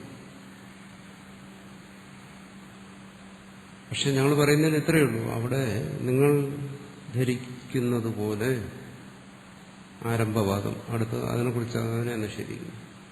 ഇല്ലാതിരുന്ന ഒന്ന് ആവിർഭവിച്ചു, ഉണ്ടായി. ഉണ്ടായിരുന്ന ഒന്ന് തിരോഭവിച്ചു. അങ്ങനെയല്ല അങ്ങനെ പറയുന്നു. ആവിർഭവിച്ചത് എന്താണ്? അതുവരെ വ്യവഹാരക്ഷമത ഇല്ലാതിരുന്നു ഒന്ന് വ്യവഹാരക്ഷമതയോടുകൂടി ആവിർഭവിച്ചു. തിരോഭവിക്കുമ്പോഴോ അതുവരെ വ്യവഹാരക്ഷമത ഉണ്ടായിരുന്ന ഒന്ന് വ്യവഹാരക്ഷമത ഇല്ലാത്തതായി തിരോഭവിച്ചു. അത്രയും. അപ്പോൾ ഇപ്പോൾ എന്താ ഉള്ളത്? ഉണ്ടാക്കി കഴിഞ്ഞപ്പോൾ വ്യവഹാരക്ഷമതയുള്ള ഒന്നുണ്ട്. ആ കാര്യത്തിന്റെ സത്തയെ, ഉണ്മയെക്കുറിച്ച് ഞങ്ങൾ പറയുന്നത് മനസ്സിലാക്കാത്തതുകൊണ്ടാണ് ഇവിടെ ഈ തർക്കം വരുന്നത്.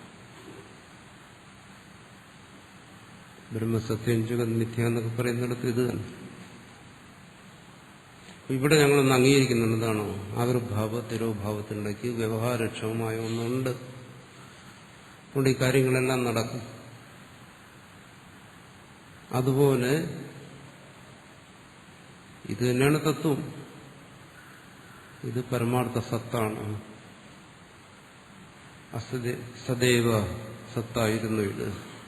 തത്വമസി, ഇത് തത്താണ് എന്ന് ബോധിച്ചതിന് ശേഷവും ഇങ്ങനെ ബോധിക്കുമ്പോഴും ഈ പ്രപഞ്ചത്തിൽ ആവിർഭാവ തിരോഭാവങ്ങൾ നടന്നുകൊണ്ടേയിരിക്കും. ഇതിന് മാറ്റം വരുന്നില്ല. ഇവിടെ പ്രപഞ്ച വ്യവഹാരം നടന്നുകൊണ്ടേയിരിക്കും. അല്ലെങ്കിൽ എങ്ങനെ ഇത് പറയാൻ കഴിയും, ഉപദേശിക്കാൻ കഴിയും?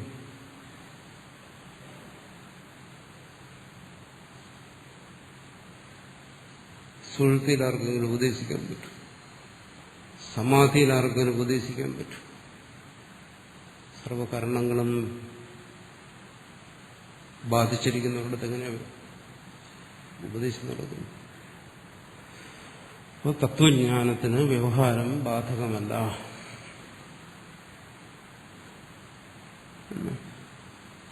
തത്വജ്ഞാനത്തിൽ വ്യവഹാരങ്ങൾ സംഭവിക്കാം. സത്തിൽ ആവിർഭാവത്തിരോഭാവങ്ങൾ സംഭവിക്കാം. ആവിർഭാവത്തിരോഭാവങ്ങൾക്ക് വ്യവഹാരവും സംഭവിക്കാം. അത് തന്നെ വ്യവഹാരം. വ്യവഹാരത്തിന്റെ തുടക്കമാണ് ആവിർഭാവം. അല്ലെ, എപ്പോഴാണോ ആ പാത്രം പ്രകടമായത്, കുലാല പ്രവൃത്തിക്ക് ശേഷം, അതാണ് അതിന്റെ ആവിർഭാവം. അവിടെ മുതൽ അതിന്റെ പ്രവൃത്തി ആരംഭിക്കുന്നു. ഉടനെ അത് കയ്യിലെടുക്കുന്നു, വെള്ളം കൊണ്ടുവരുന്നു, പാകം ചെയ്യുന്നതല്ല, അതിന്റെ തിരോഭാവം വരെ. ഇതെല്ലാം മനസ്സിലാക്കിക്കൊണ്ട് തന്നെയാണ് സത്കാര്യവാദം പറയുന്നത്. പക്ഷേ ഈ വ്യത്യാസം ഗ്രഹിക്കാതെയാണ് നിങ്ങളതിനെ നിഷേധിക്കുന്നത്. നിങ്ങൾ പറയുന്നത് എന്താണ്? മുമ്പില്ലായിരുന്നു, ഇപ്പോൾ ഉണ്ടായി, നാളെ ഇല്ല. അവിടെയാണ് മുമ്പില്ലായിരുന്നു എന്ന് പറഞ്ഞാൽ ഞങ്ങൾ ചോദിക്കുന്നതാണ്, വ്യവഹാരക്ഷമമായ ആ കാര്യം ഉണ്ടായിരുന്നില്ല എന്ന് ചോദിക്കും. എന്താ, സുഷുപ്തിയിൽ വ്യവഹാരക്ഷമമായ പ്രപഞ്ചം ഉണ്ടായിരുന്നു? സ്വപ്നത്തിനുണ്ട്. എപ്പോഴെങ്കിലും എവിടെയെങ്കിലും ആ വ്യവഹാരക്ഷമത അനുഭവപ്പെടുത്തുന്നെങ്കിൽ അത് ജാഗ്രത സ്വപ്നമായിരിക്കും.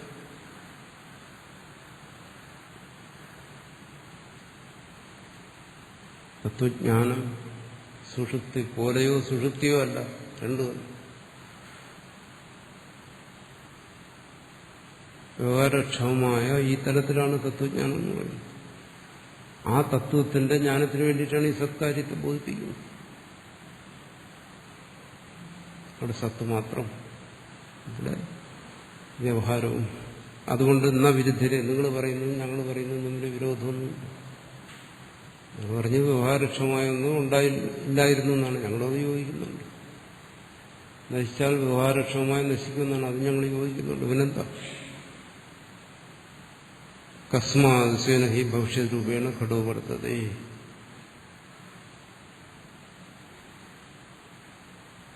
ഞങ്ങൾ പറയുന്നതിന്റെ താല്പര്യം ഇതാണ്. അയാൾ ആ പ്രവൃത്തി ചെയ്തുകൊണ്ടിരിക്കുമ്പോൾ അവിടെ വ്യവഹാര രൂപത്തിൽ അതില്ല, പക്ഷെ ഭവിഷ്യരൂപത്തിലുണ്ട്.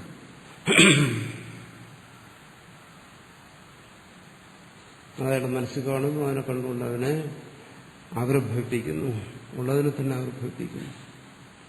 അതുവരെ വ്യവഹാരക്ഷമതയില്ല. നഹി പിണ്ഡസ്യ വർത്തമാനത കപാലസ്യ ഘടസ്യ ഭവതി. ഇപ്പോ അയാളെ സംബന്ധിച്ചിടത്തോളം അയാളെ തന്നെ വളരെ പണിപ്പെട്ട ഒരു ഉരുളയാക്കി, അല്ലെ, മണ്ണ് ചവിട്ടി കുഴിച്ച് അതിന് നല്ല പശയുണ്ടാക്കി, നല്ലത് ഉരുളയാകത്തുള്ളൂ.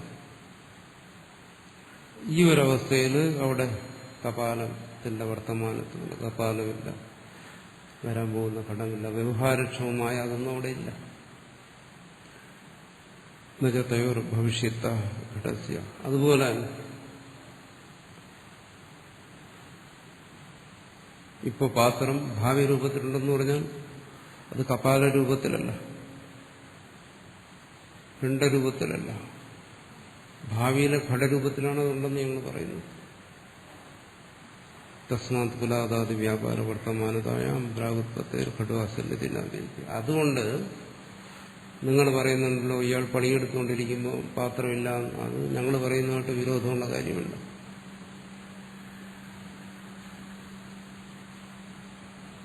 പരമാർത്ഥവും വ്യവഹാരവും തമ്മിലുള്ള ആ ഭേദം, കാൽപ്പനിക ഭേദം, പരമാർത്ഥ ഭേദമില്ല. സമുദ്രവും തിരയും തമ്മിൽ പരമാർത്ഥ ഭേദമില്ല, ഒരു കാൽപ്പനിക ഭേദമേ ഉള്ളൂ. ആ കാൽപ്പനിക ഭേദത്തെ സ്വീകരിച്ചുകൊണ്ട് നിങ്ങൾ പറയുന്നു മുമ്പില്ലായിരുന്നു, ഇപ്പോൾ ഉണ്ട്, നാളെ ഉണ്ട്. ഞങ്ങളും അതേ കാൽപ്പനിക ഭേദത്തെ അംഗീകരിച്ചുകൊണ്ട് പറയുന്നു, മുമ്പും ഉണ്ടായിരുന്നു, ഇന്നും ഉണ്ട്, നാളെയും ഉണ്ടാവും.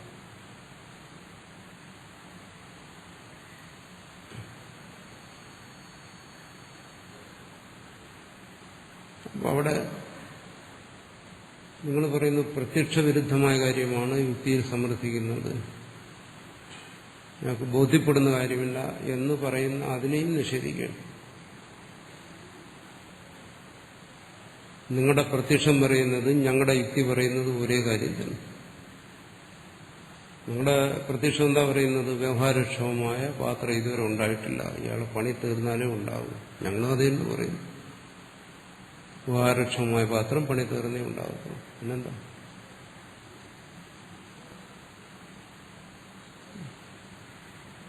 സത്യമെന്നും അസത്യമെന്നും പറയുന്നതിൽ ഇത്രയേ ഉള്ളൂ. സത്യമെന്നും അസത്യമെന്നും പറയുന്നതിന് ഒരു വാസ്തവ ഭേദമില്ല. വാസ്തവഭേദം ഉണ്ടെങ്കിൽ രണ്ടുപേരും, ഒരു സത്യം ഒരസത്യം, അദ്വൈതമില്ലാതെ. അപ്പൊ സത്യാസത്യങ്ങൾക്ക് വാസ്തവത്തിലൊരു ഭേദമില്ല.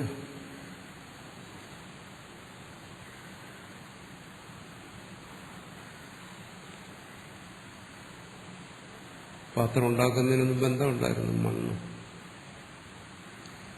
അവിടെ നമ്മളെന്താ പറയുന്നത്? അവിടെ പാത്രം ഉണ്ട്. എന്താ അവിടെ മണ്ണും ഈ പാത്രത്തെയും വേർതിരിക്കാൻ കഴിയില്ല. ഇനി അത് ഉണ്ടാക്കി എന്താ പറയുന്നത്? പാത്രം ഉണ്ടായി. എന്താ ഇവിടെ വെച്ച് മണ്ണിനെയും പാത്രത്തെയും വേർതിരിക്കാൻ കഴിയും? ഇല്ല. ഇനി ഇത് നശിച്ചു, അവിടെ പാത്രത്തെയും മണ്ണിനെയും വേർതിരിക്കാൻ പറ്റുമോ? കഴിയില്ല. പിന്നെ ഉണ്ടായി നശിച്ചു എന്നുള്ളൊരു വ്യവഹാരം, അത് ഞങ്ങൾ അംഗീകരിക്കുന്നു. അങ്ങനെ ഒരു വ്യവഹാരം ഉണ്ടാകും.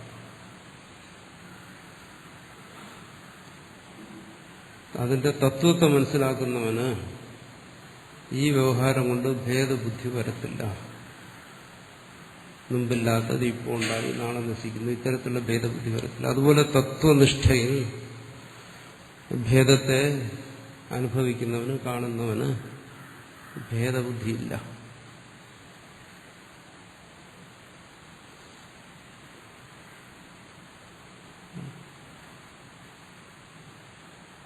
തരംഗത്തെ ജലമായി കാണുന്നവന് അവന്റെ പ്രതീതിയിൽ തരംഗങ്ങളുണ്ടെങ്കിലും അവിടെ ഭേദബുദ്ധിയില്ല, അത് ജലം തന്നെ.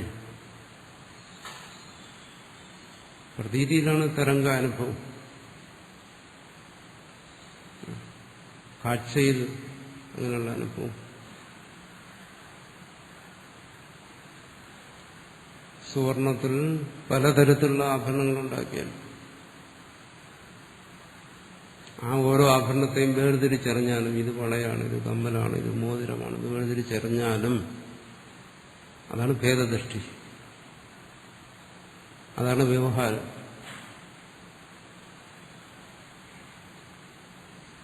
ആ വ്യവഹാരം ഭേദബുദ്ധി ആശ്രയിച്ചാണ് ആ വ്യവഹാരം അങ്ങനെ നിൽക്കുന്നത്.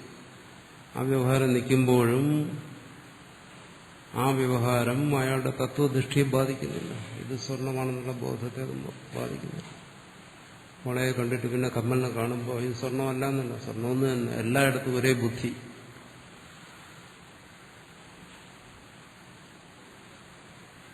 അവന് വ്യവഹാരത്തിന് എന്തിനാ ഭയക്കുന്നത്?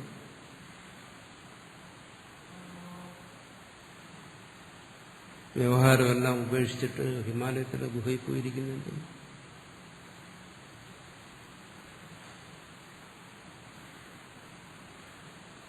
അതിന്റെ ആവശ്യം തോന്നുന്നു.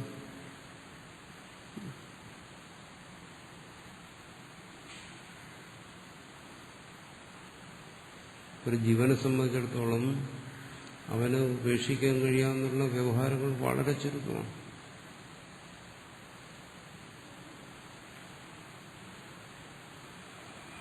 ആ ജീവനിൽ നടക്കുന്ന വ്യവഹാരങ്ങളിൽ ഒട്ടുമുക്കാലും അവന് ഉപേക്ഷിക്കാൻ കഴിയാത്തതാണ്. എന്താ, ശ്വാസോച്ഛ്വാസത്തെ ഉപേക്ഷിക്കാൻ പറ്റുമോ? വ്യവഹാരമല്ല. ഉന്മീല നിപീലനായി ഗീതയിൽ പറഞ്ഞ എത്രയോ വ്യവഹാരങ്ങൾ നടക്കുന്ന, ഇതിനൊക്കെ ഉപേക്ഷിക്കാൻ പറ്റുമോ? വ്യവഹാരത്തെ ഉപേക്ഷിക്കുന്നെങ്കിൽ ഇതിനെ ഉപേക്ഷിക്കും. സാധ്യമാണോ? പിന്നെ നമ്മളെന്താ ഉപേക്ഷിക്കുന്നത്? ചുരുങ്ങിയ ചില കാര്യങ്ങൾ ഉപേക്ഷിക്കുന്നു. മുഖ്യമായ എല്ലാ വ്യവഹാരങ്ങളെയും സ്വീകരിച്ചുകൊണ്ടാണ് ചെറിയ ചില കാര്യങ്ങൾ ഉപേക്ഷിക്കുന്നത്. അതുകൊണ്ടെന്താ നേട്ടം? തത്വജ്ഞാനത്തിൽ അതുകൊണ്ട് നേട്ടമൊന്നുമില്ല. തത്വജ്ഞാനം ഇല്ലെങ്കിൽ അതുകൊണ്ട് നേട്ടം കാണും. ഇവിടെ അതല്ല. ഇവിടെ കാര്യങ്ങൾ പറയുന്നത് തത്വജ്ഞാനത്തിന്റെ വെളിച്ചത്തിലാണ്. ആ തത്വജ്ഞാനത്തിൽ വ്യവഹാര ത്യാഗം കൊണ്ട് വിശേഷിച്ചൊരു ഒന്നും സംഭവിക്കുന്നില്ല. അതിന്റെ ആവശ്യവും വരുന്നില്ല. പിന്നെ ആൾക്കാരെല്ലാം ഉപേക്ഷിക്കുന്നത് തത്വജ്ഞാനം ഇല്ലാത്തതുകൊണ്ട് ഉപേക്ഷിക്കും. അജ്ഞൻ ഉപേക്ഷിക്കുന്നതിന് കുറ്റം പറയാനില്ല. ഇവിടെ പറയുന്നത് എന്നും അജ്ഞനായിരുന്നു ഉപേക്ഷിക്കാനല്ല, ഇതിന്റെ തത്വത്തെ ഗ്രഹിക്കാനാണ്. ഇതാണ് ഇതിന്റെ തത്വം, പരമാർത്ഥത. ആ പരമാർത്ഥത്തെ ബോധിപ്പിക്കാൻ വേണ്ടിയിട്ടാണ് സത്കാര്യവാദത്തെ ഇങ്ങനെ വന്നത്. അതിന്റെ രണ്ട് പ്രധാന കാര്യങ്ങൾ: ഒന്ന് വ്യവഹാരം, ഒന്ന് വ്യവഹാരശൂന്യത. ഉത്പത്തി നാശങ്ങൾക്ക് മുമ്പും പിമ്പും വ്യവഹാരശൂന്യത, ഉത്പത്തി തിരോഭാവങ്ങൾക്ക് മധ്യം വ്യവഹാരം.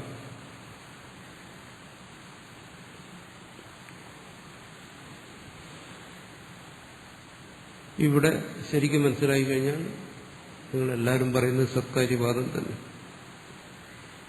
കാരണം വ്യവഹാരത്തെ ഞങ്ങളും അംഗീകരിക്കുന്നു. അംഗീകരിച്ചാൽ പ്രശ്നം തന്നെ.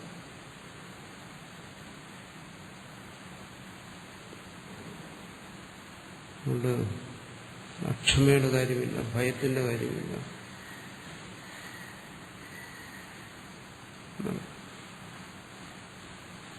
തസ്മാത് കുലാദാദി വ്യാപാര വർത്തമാനതായ പ്രാഗുത്പത്തേർ ദൃഢ അസന്നിധി നവിരുദ്ധ്യത. അതുകൊണ്ട് നിങ്ങൾ പറയുന്നത് ഞങ്ങൾ പറയുന്നതായിട്ടൊന്നും ഒരു വ്യത്യാസമില്ല. നിങ്ങൾ പ്രത്യക്ഷ സിദ്ധമായിരിക്കുന്നു എന്ന് പറയുന്ന കാര്യം ഞങ്ങൾക്കും പ്രത്യക്ഷ സിദ്ധമാണ്.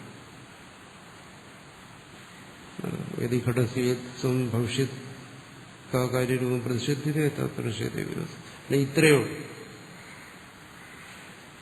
ഈ ആവിർഭാവ തിരോഭാവങ്ങൾക്ക് മധ്യത്തിൽ ഈ പാത്രത്തെ കണ്ടിട്ട് നിങ്ങൾ പറയുന്നത് ഇതിത്വം മാത്രമേ ഉള്ളൂ, ഇത് തിരോഭവിച്ചാൽ പിന്നെ ഇല്ല, ഉണ്ടാകുന്നതിന് മുമ്പ് ഇല്ലായിരുന്നു എന്ന് പറഞ്ഞാൽ ഞങ്ങൾ പറയുന്നതുമായിട്ട് വിരോധം വരും.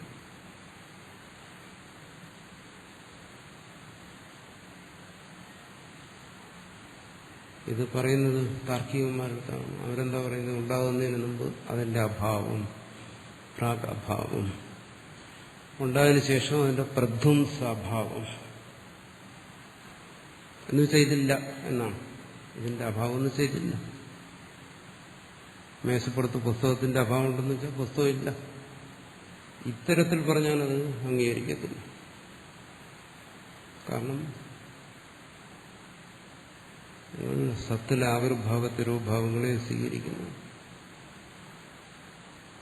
ഇവിടെ സത്തല്ലാത്തൊരു അഭാവമില്ല. അഭാവം നിങ്ങൾ പറയുന്നത് ശരി, എന്താ അത്? അത് സത്ത് തന്നെ. അതെന്താ അസത് വിലക്ഷണമായത്? നേരെ പറഞ്ഞു അസത്തല്ലാത്തത്.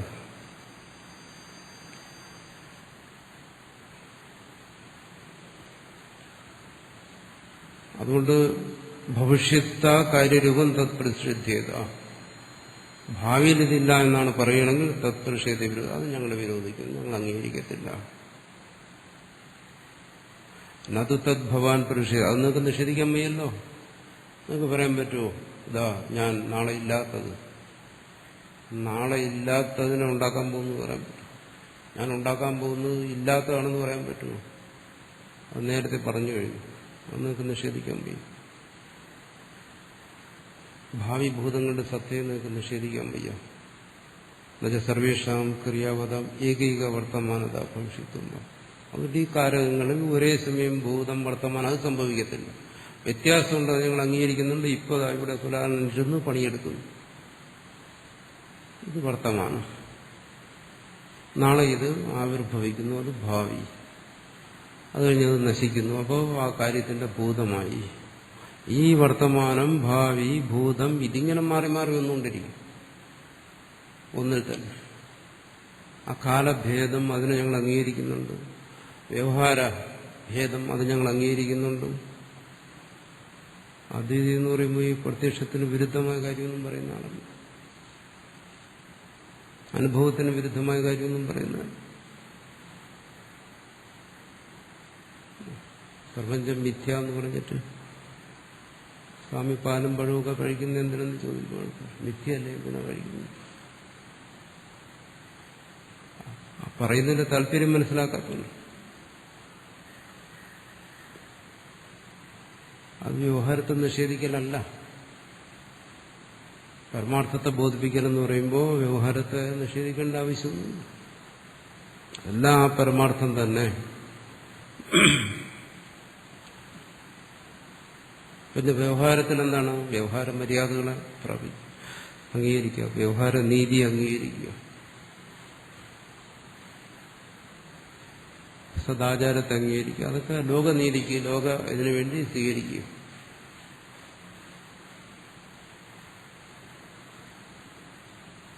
അത് തത്വജ്ഞനെ സംബന്ധിച്ചിടത്തോളം തന്റെ തത്വനിഷ്ഠയ്ക്ക് അതൊക്കെ അത്യാവശ്യമായതുകൊണ്ടല്ല. ലോകനീതിക്കനുസരിച്ച് വ്യവഹാരത്തെ സ്വീകരിക്കുന്നു, പാലും പഴവുമൊക്കെ കഴിക്കും.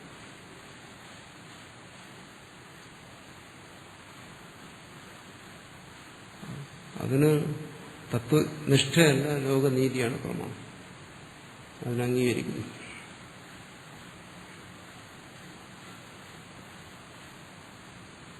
അതാണ് അദ്വൈതാചാര്യന്മാരുടെ നീതികളിൽ തന്നെ വ്യത്യാസം. ഒരു കാലത്തുള്ള അദ്വൈതാചാര്യന്മാരുടെ നീതിബോധമല്ല ഇന്നുള്ളത്. അത് മാറി.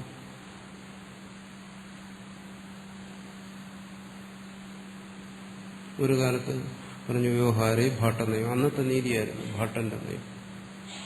ഇന്ന് ഭാട്ടനുമില്ല, ഭാട്ടന്റെ നയവുമില്ല. അപ്പൊ ഇന്നത്തെ നീതി, ഇന്ന് ലോകത്തിന് ഏതാ നീതി വേണ്ടതാണ്.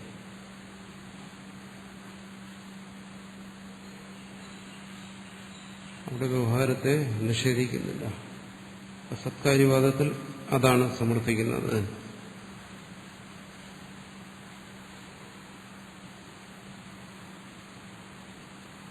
ശൂന്യവാദം, ക്ഷണിക വിജ്ഞാനവാദം തുടങ്ങിയ എല്ലാത്തിനും നിഷേധിക്കും. അവസാനം ഇവിടെ താർക്കികന്മാരുടെ ആരംഭവാദത്തെ ഇവിടെ നിഷേധിക്കുന്നു. ഈ ക്ഷണിക വിജ്ഞാനവാദവും ശൂന്യവാദവും ആരംഭവാദവും ഒന്നും സാധാരണ മനുഷ്യന്റെ മനസ്സിൽ വരുന്ന വികാരങ്ങളും വിചാരങ്ങളും ഒക്കെ തന്നെയാണ്. അതിനൊരു ശാസ്ത്രീയമായ രൂപം കൊടുത്തു എന്നേ ഉള്ളൂ ആചാര്യന്മാർ. അതുകൊണ്ട് തന്നെ ശാസ്ത്രീയമായി നിഷേധിക്കും. ഈ സാധാരണ എല്ലാ മനുഷ്യനും ചിന്തിക്കുന്ന കാര്യങ്ങളൊക്കെയാണ്. ഇതൊക്കെ ശൂന്യമാണോ എന്ന് സാധാരണ ചിന്തിക്കാറില്ല. ഇതൊക്കെ ക്ഷണികമാണോ ഇതൊക്കെ ചിന്തിക്കാറില്ല.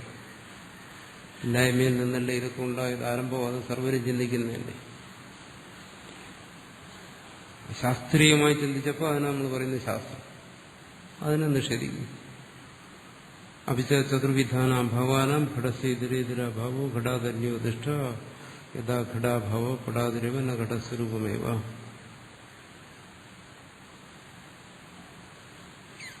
ഇവിടെ താർക്കികന്മാർ പറയുന്ന 4 തരത്തിലുള്ള അഭാവം.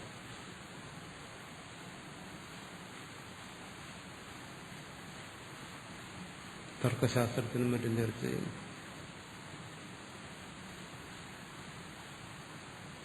നമ്മളെന്തിനാ തർക്കശാസ്ത്രത്തിലേക്ക് പോകുന്നു? ആവശ്യമില്ലാത്ത ഒരുപാട് കാര്യങ്ങൾ നമ്മുടെ മനസ്സിലുണ്ടല്ലോ. അതിന്റെ കൂട്ടത്തിൽ ഇതിലൂടെ ഇരുന്നോട്ടെ, ദോഷമൊന്നുമില്ല. ബാക്കിയുള്ള കാര്യങ്ങളെ കുറിച്ചൊക്കെ പറയുമ്പോൾ ഈ ന്യായം അവിടെ പറയും, അത് ആവശ്യമില്ലാത്തതാണ്. 4 തരത്തിലുള്ള അഭാവങ്ങളെ കുറിച്ച് അവർ പറയുന്നു. പ്രാഗഭാവം നമ്മൾ കേട്ടിട്ടുള്ളതാണ്. ഒരു വസ്തു ഉണ്ടാകുന്നതിന് മുമ്പുള്ള അഭാവം. അതായത് കുലാലൻ 2 ഓട് ഉണ്ടാക്കി വെച്ചു, ഇനി കുടം ഉണ്ടാക്കാൻ പോവുകയാണ്. അപ്പോൾ ആ ഓടൻ, ആ വരാൻ പോകുന്ന പാത്രത്തിന്റെ അഭാവമുണ്ട്. അതിന് പ്രാഗഭാവം എന്ന് പറയും. പിന്നെ അതിനെ തല്ലിപ്പൊട്ടിച്ച് വീണ്ടും ഓടായി, പ്രധ്വംസാഭാവം.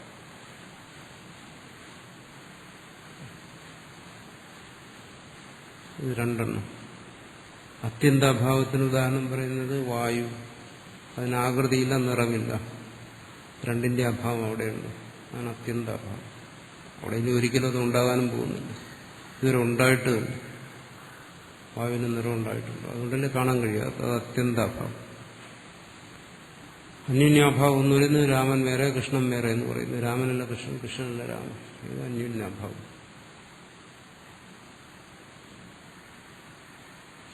അതിൽ ഘടസ് ഇതരേതരാഭാവം. അതാണ് അന്യോന്യാഭാവം. പുസ്തകമല്ല മേശ, മേശയല്ല പുസ്തകം എന്ന് പറയുന്നിടത്ത് ഘടാധന്യോദിഷ്ട, ഈ ഭേദത്തെയാണ് അദ്വൈതം നിരാകരിക്കുന്നത്. ഈ ഭേദം വ്യവഹാരത്തിന് അനുഭവം ഉണ്ടെങ്കിലും പരമാർത്ഥത്തിൽ അതില്ല. അതാണ് അദ്വൈതം. യഥാ ഘടാഭാവപ്പെടാതിരേവ ന ഘടസ്വരൂപമേവ. എന്താണ് ഈ ഭേദം എന്ന് പറയുന്നത്? പറയുന്നു പുസ്തകമല്ല മേശ എന്ന് പറയുന്നു. തർക്കന്മാർ പറയും പുസ്തകത്തിന്റെ അഭാവം മേശയിലുണ്ട്, എന്നുവെച്ചാൽ പുസ്തകത്തിന്റെ ഭേദം മേശയിലുണ്ടെന്ന് പറയും.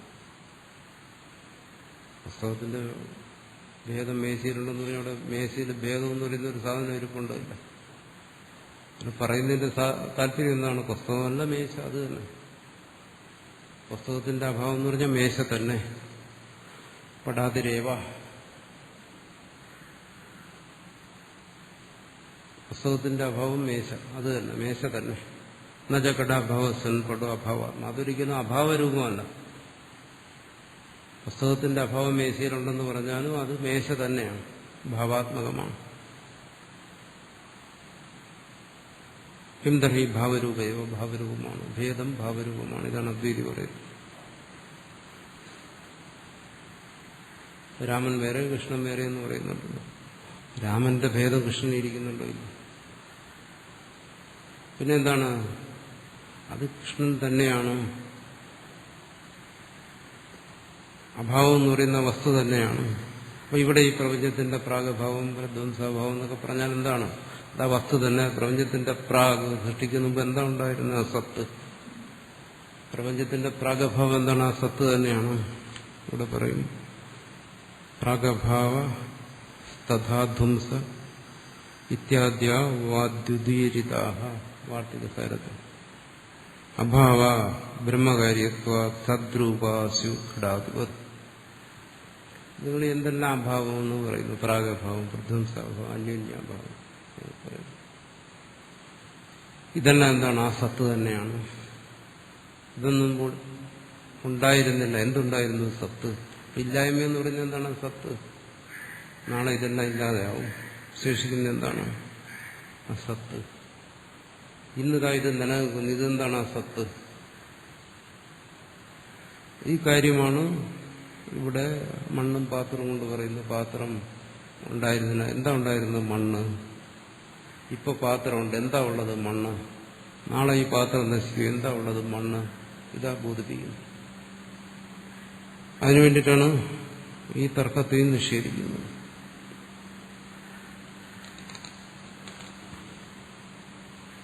ഭാവരൂപം ഘടസ്യ പ്രാഗ് പ്രധ്വം സത്യന്ത ഭവാന വി ഘടാതന്യത്വം സ്യാത്.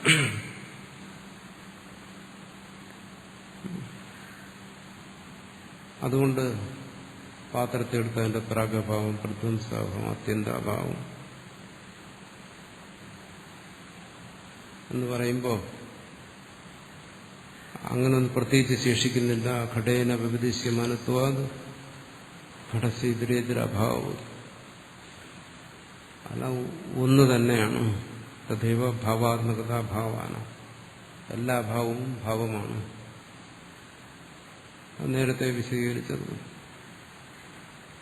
പ്രത്യേകിച്ച് അഭാവം എന്ന് പറയുന്ന ഒന്നില്ല. ഏവഞ്ച സതി ഘടസ്യ പ്രാഗഭാവ ഇതി ന ഘടസ്വരൂപമേവ പ്രാഗുത്പത്തെ നാസ്തി.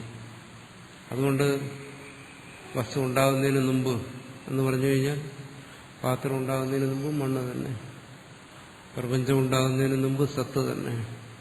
അതാണ് പറയുന്നത് ശ്രുതിയിൽ കേവലമായ സത്സമ്പന്നോ ബോധി കേവലം സത്ത് തന്നെയായിരുന്നു. ഇതെല്ലാം ആവിർഭവിച്ചപ്പോഴും ആ സത്ത് തന്നെ ഇങ്ങനെ ആവിർഭവിച്ചിരിക്കുന്നു. ഇതെല്ലാം തിരോഭവിച്ചാലും ആ സത്ത് തന്നെ തിരോഭവിക്കുന്നു, സത്തായി തിരോഭവിക്കുന്നു.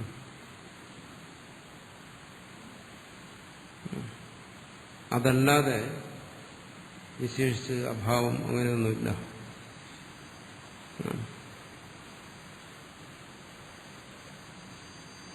അഥ ഘടസ്യ പ്രാഗഭാവ ഇതി ഘടസ്യ സ്വരൂപം തദേവോച്യേത ഘടസ്യതി വിപരീശാനുഭൂതി. അത് മാത്രമേ ഉള്ളെങ്കിൽ പിന്നെ അതിന്റെ അഭാവം എന്നെന്തിനു പറയണം? വസ്തുവിന്റെ അഭാവം പ്രത്യേകിച്ചില്ല എങ്കിൽ പിന്നെ അതിന്റെ അഭാവം എന്തിനു പറയണം?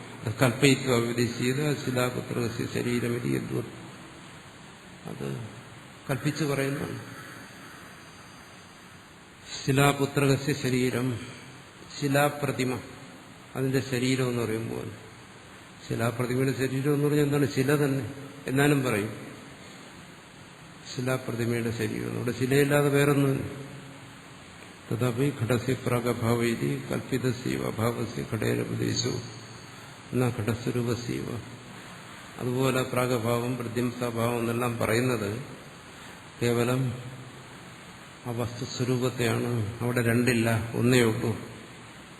അത് അർത്ഥാന്തരം ഘടസ്യ അഭാവൈത്യുക്തോ ഉത്തരമേത്. വേറൊന്നില്ല, രണ്ടാമതൊരു വസ്തുവില്ല. ഇതിനെല്ലാം സമാധാനം നമുക്ക് പറഞ്ഞു കഴിഞ്ഞു. കിഞ്ച അന്യത് പ്രാഗുത്പത്തേഹി ശശവിഷാണവത് അഭാവഭൂതസ്യ ഘടസ്യ സ്വകാരണസത്താ സംബന്ധ അനുപത്തി നിഷ്ഠത്വ സംഭാവ. അല്ലാതെ നിങ്ങൾ പറയുകയാണ് ഒരു വസ്തു അതിന്റെ അഭാവം എന്ന് പറഞ്ഞു കഴിഞ്ഞാൽ വസ്തുവും അഭാവവും തമ്മിൽ ബന്ധം വരത്തില്ല. ഇതൊക്കെ തർക്കത്തിലെ വളരെ ജടിലമായ തർക്കങ്ങളാണ്. കാരണം ഒന്ന് ഭാവം ഒന്ന് അഭാവം രണ്ടും തമ്മിൽ ബന്ധം ഉണ്ടാകത്തില്ല. ഐതസിദ്ധാനാം അതോഷ, ഐതസിദ്ധങ്ങളെന്ന് പറയുന്നുണ്ട്. ഗുണം ഗുണി തുടങ്ങിയ കാര്യങ്ങൾ ഐതസിദ്ധങ്ങളാണ്. അത് ചേർന്നിരിക്കും. അതുപോലെ വസ്തുവും അതിന്റെ അഭാവവും ചേർന്നിരിക്കുമോ? ഇല്ല. ഐതസിദ്ധി ഭാവങ്ങളിലേ ഉള്ളൂ. ഭാവവും അഭാവവുമായിട്ട് ഐതസിദ്ധിയില്ല. ഇതും തർക്കത്തിലെ വിഷയങ്ങളാണ്. എന്നാ ഭാവ അഭാവയോർ ഐതസിദ്ധത്വ അനുപത്തേഹേ ഭാവഭൂതയോ ഹി യുധസിദ്ധത യുധസിദ്ധത വാ എന്നത് ഭാവ അഭാവയോ അഭാവയോർ വാ. അതുകൊണ്ട് ഇവിടെ നിങ്ങൾക്ക് ഒന്നിന്റെ അഭാവം പറയാൻ പറ്റും. അസദേവ ശൂന്യതയിലാണല്ലോ പറയാൻ ആഗ്രഹിക്കുന്നത്. അതില്ല, അഭാവം അങ്ങനെ ഒന്നും പ്രത്യേകിച്ചില്ല. ഭാവം തന്നെ അഭാവം. ഭാവാന്തരം അഭാവോപി കയാചിത്വ വിപേക്ഷയ. ഇവിടെ താഴെ പറയും സ്വരൂപ പരരൂപാഭ്യാം.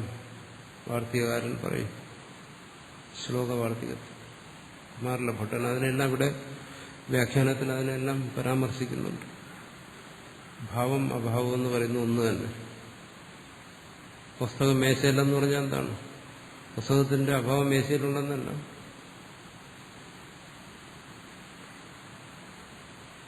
പുസ്തകം മേശയുടെ രൂപത്തിലില്ല, മേശ പുസ്തകത്തിന്റെ രൂപത്തിലില്ല.